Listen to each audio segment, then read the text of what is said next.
The fate of British cycling changed one day in 2003. The organization, which was the governing body for professional cycling in Great Britain, had recently hired Dave Brailsford as its new performance director. At the time, professional cyclists in Great Britain had endured nearly 100 years of mediocrity.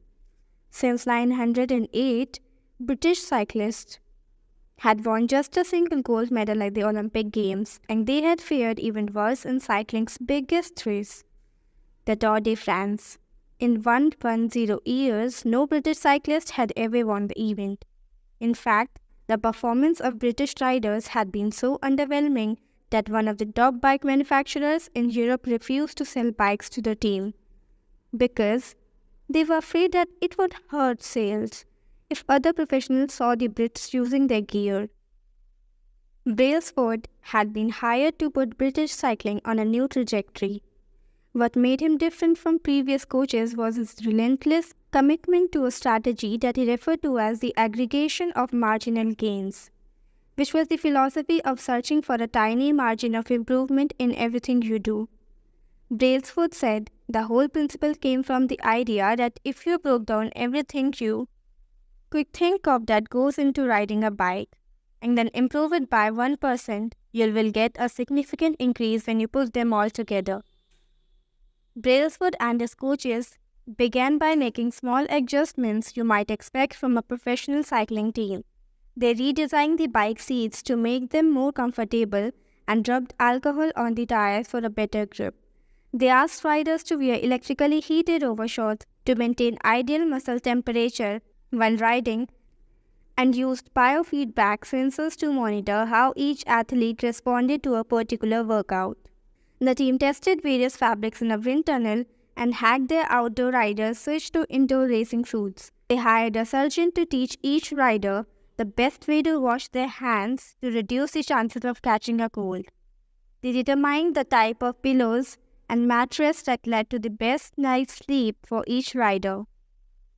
They even painted the inside of the team truck white, which helped them spot little bits of dust that would normally slip by unnoticed but could degrade the performance of the finely tuned bikes.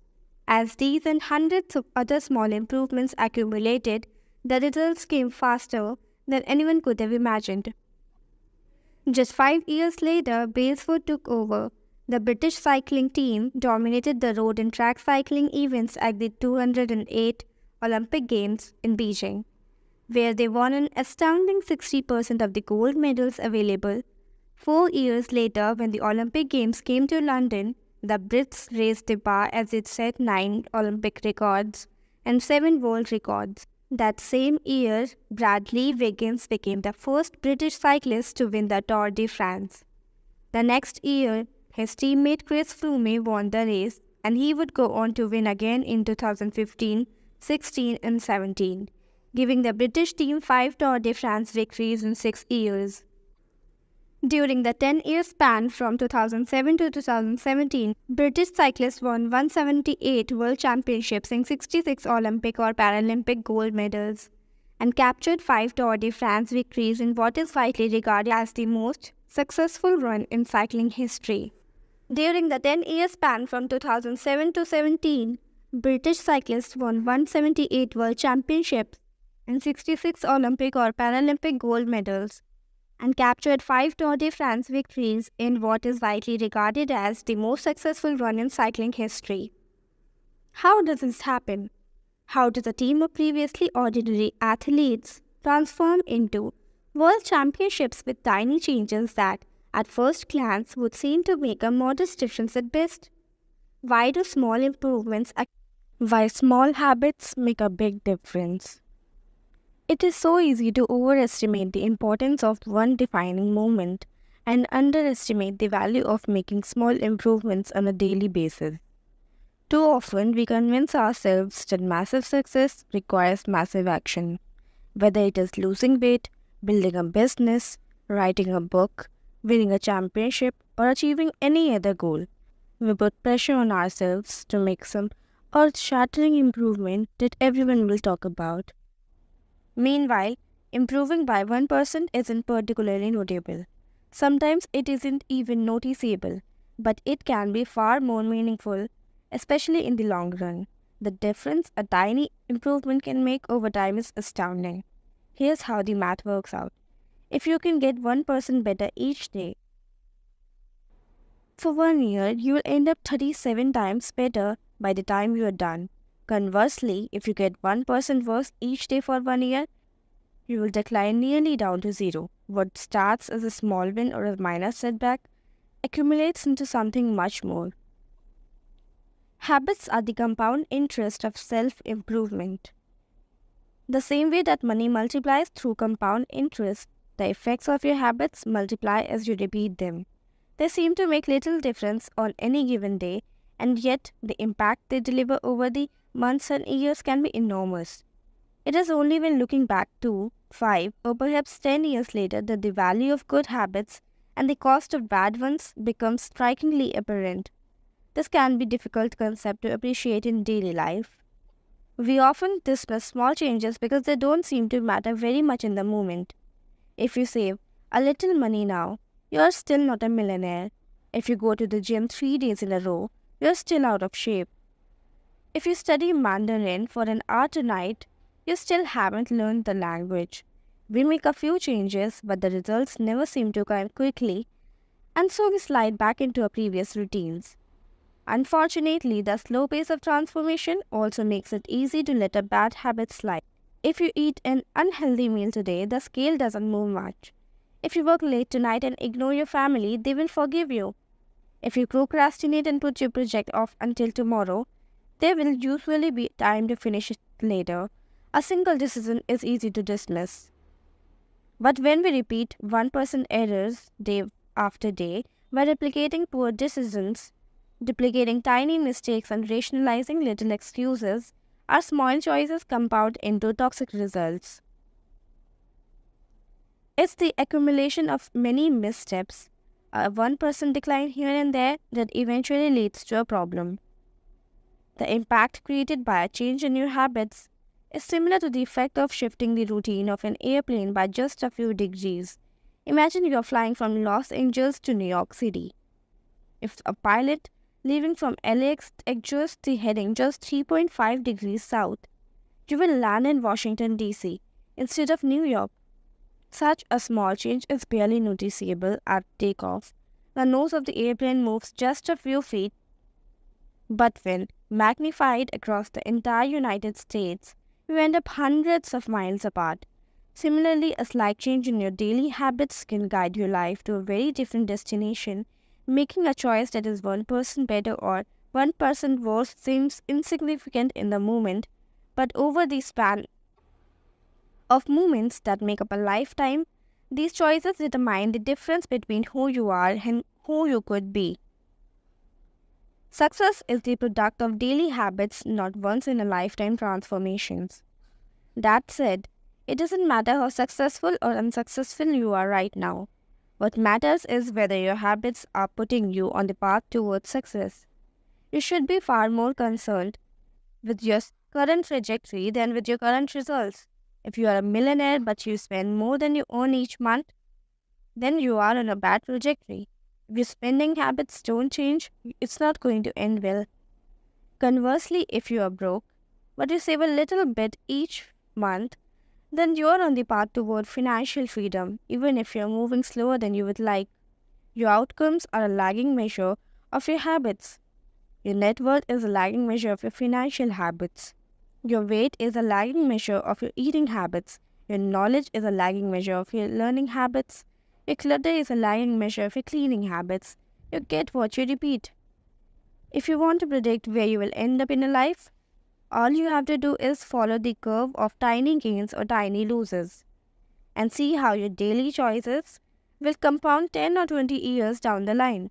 Are you spending less than you earn each month? Are you making it into the gym each week? Are you reading books and learning something new each day? Tiny battles like these are the ones that will define your future self. Time magnifies the margin between success and failure. It will multiply whatever you feed it. Good habits make time your ally. Bad habits make time your enemy. Habits are a double-edged sword, but Bad habits can cut you down just as easily as good habits can build you up, which is why understanding the details is crucial. You need to know how habits work and how to design them to your liking, so you can avoid the dangerous half of the blade. What progress is really like. Imagine that you have an ice cube sitting on a table in front of you. The room is cold and you can see your breath. It is currently 25 degrees. Ever so slowly, the room begins to heat up. 26 degrees, 27, 28. The ice cube is still sitting on the table in front of you. 29 degrees, 30, 31. Still nothing has happened. Then 32 degrees. The ice begins to melt. A 1 degree shift, seemingly no different from the temperature increases before it, has unlocked a huge change. Breakthrough movements are often the result of many previous actions, which build up the potential required to unleash a major change. This pattern shows up everywhere. Cancer spends 80% of its life undetectable, then takes over the body in months. Bamboo can barely be seen for the first 5 years as it builds extensive root systems underground before exploding 90 feet into the air within 6 weeks. Similarly, habits often appear to make no difference until you cross a critical threshold and unlock a new level of performance. In the early and middle ages of any quest, there is often a valley of disappointment. You expect to make progress in a linear fashion, and it's frustrating how ineffective changes can seem during the first days, weekends, and even months. It doesn't feel like you are going anywhere. It's the hallmark of any compounding process. The most powerful outcomes are delayed. This is one of the core reasons why it is so hard to build habits that last. People make a few small changes, fail to see a tangible result, and decide to stop. You think I've been running every day for a month, so why can't I see any change in my body? Once this kind of thinking takes over, it's easy to let good habits fall by the wayside. But in order to make a meaningful difference, habits need to persist long enough to break through this plateau, what I call the plateau of latent potential. If you find yourself struggling to build a good habit or break a bad one, it is not because you have lost your ability to improve. It is often because you have not yet crossed the plateau of latent potential. Complaining about not achieving success despite working hard is like complaining about an ice cube not melting when you heated it from 25 to 31 degrees. Your work was not wasted, it is just being stored. All the action happens at 32 degrees. When you finally break through the plateau of latent potential, people will call it an overnight success. The outside world only sees the most dramatic event rather than all that preceded it. But you know that it's the work you did long ago, when it seemed that you weren't making any progress, that makes the jump today possible. It is the human equivalent of geological pressure. Two tectonic plates can grind against one another for millions of years, the tension slowly building all the while. Then one day they rub each other once again in the same fashion they have for ages. But this time the tension is too great. An earthquake erupts. Change can take years before it happens all at once. Mastery requires patience.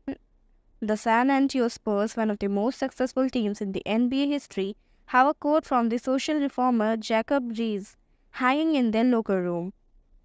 When nothing seems to help, I go and look at a stone cutter hammering away at this rock, perhaps 100 times without as much as a crack showing in it. Yet, at the 101st blow, it will split into two. And I know that it was not that last blow that did it, but all that had gone before. All big things come from small beginnings. The seed of every habit is a single tiny decision, but as that decision is repeated, a habit sprouts and grows stronger. Roots entrench themselves and branches grow. The task of breaking a bad habit is like uprooting a powerful oak within us. And the task of building a good habit is like cultivating a delicate flower one day at a time. But what determines whether we stick with a habit long enough to survive the plateau of latent potential and break through to the other side?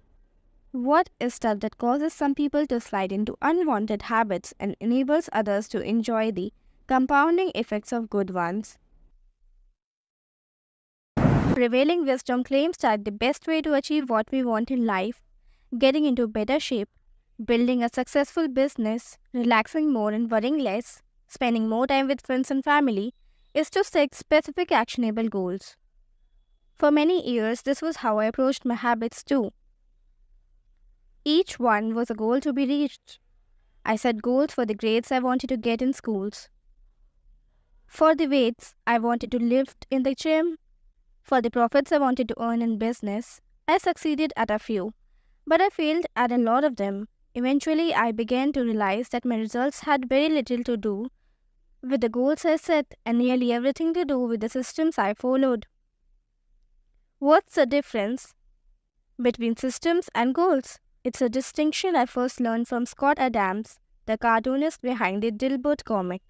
Goals are about the results you want to achieve. Systems are about the processes that lead to those results. If you are a coach, your goal might be to win a championship. Your system is the way you recruit players, manage your assistant coaches, and conduct practice. If you are an entrepreneur, your goal might be to build a $1 million business.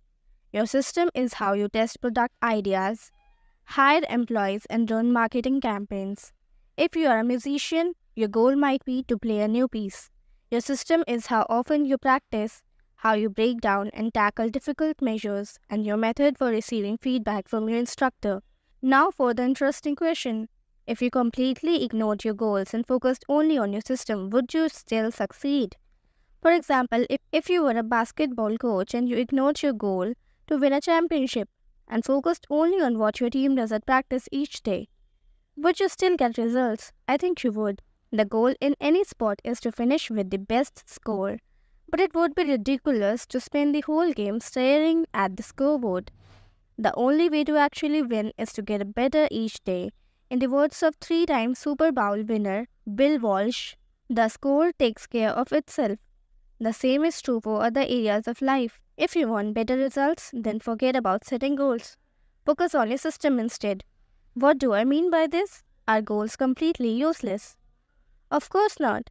Goals are good for setting a direction, but systems are best for making progress. A handful of problems arise when you spend too much time thinking about your goals and not enough time designing your systems. Problem #1.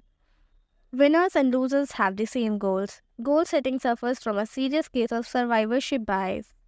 We concentrate on the people who end up winning, the survivors, and mistakenly assume that ambitious goals led to their success, while overlooking all of the people who had the same objective but didn't succeed.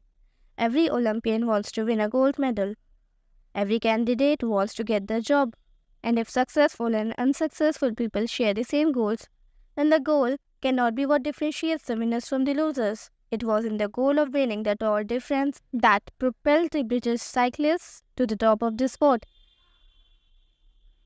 Presumably, they had wanted to win the race every year before, just like every other professional team. The goal had always been there. It was only when they implemented a system of continuous small improvements that they achieved a different outcome. Problem #2. Achieving a goal is only a momentary change. Imagine you have a messy room and you set a goal to clean it. If you summon the energy to tidy up, then you will have a clean room for now. But if you maintain the same sloppy, pack rat habits that led to a messy room in the first place, soon you will be looking at a new pile of clutter and hoping for another burst of motivation. You're left chasing the same outcome because you never changed the system behind it. You treated a symptom without addressing the cause. Achieving a goal only changes the life for the moment. That's a counterintuitive. Think about improvement. We think we need to change our results, but the results are not the problem. What we really need to change are the systems that cause those results. When you solve problems at the results level, you only solve them temporarily. In order to improve for good, you need to solve problems at the systems level. Fix the inputs and the outputs will fix themselves.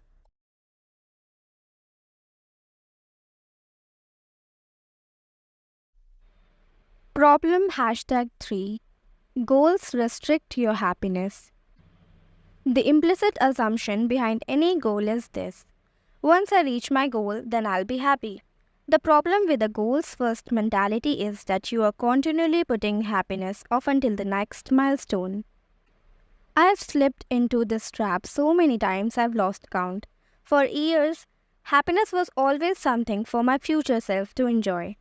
I promised myself that once I gained 20 pounds of muscle or after my business was featured in the New York Times, then I could finally relax. Furthermore, goals create an either-or conflict.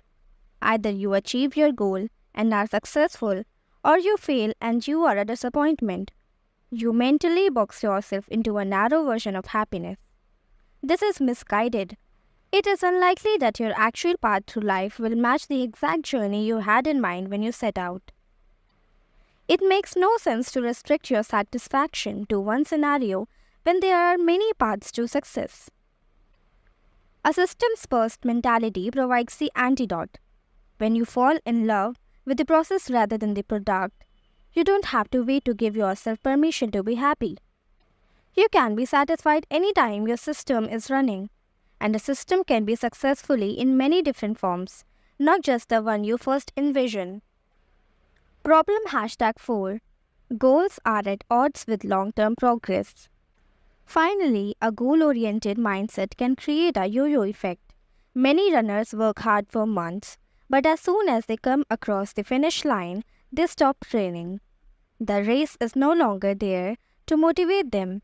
When all of your hard work is focused on a particular goal, what is left to push you forward after you achieve it? This is why many people find themselves reverting to their old habits after accomplishing a goal. The purpose of setting goals is to win the game. The purpose of building systems is to continue playing the game. True long-term thinking is goalless thinking. It's not about any single accomplishment. It is about the cycle of endless refinement and continuous improvement. Ultimately, it is your commitment to the process that will determine your progress. A system of atomic habits. If you are having trouble changing your habits, the problem isn't you. The problem is your system. Bad habits repeat themselves again and again not because you don't want to change, but because you have the wrong system for change. You do not rise to the level of your goals. You fall to the level of your systems.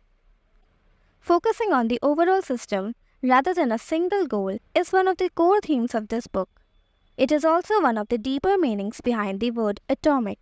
By now, you have probably realized that an atomic habit refers to a tiny change, a marginal gain, a 1% improvement, but atomic habits are not just any old habits, however small.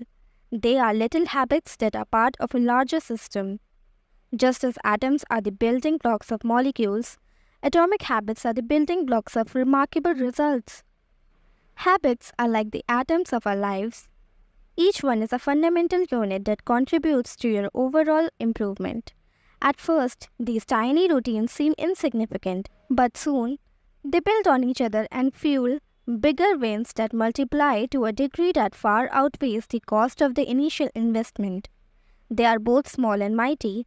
This is the meaning of the phrase atomic habits, a regular practice or routine that is not only small and easy to do, but also the source of incredible power, a component of the system of compound growth. Here is the chapter summary. Second chapter is how your habits shape your identity and vice versa. Stay tuned.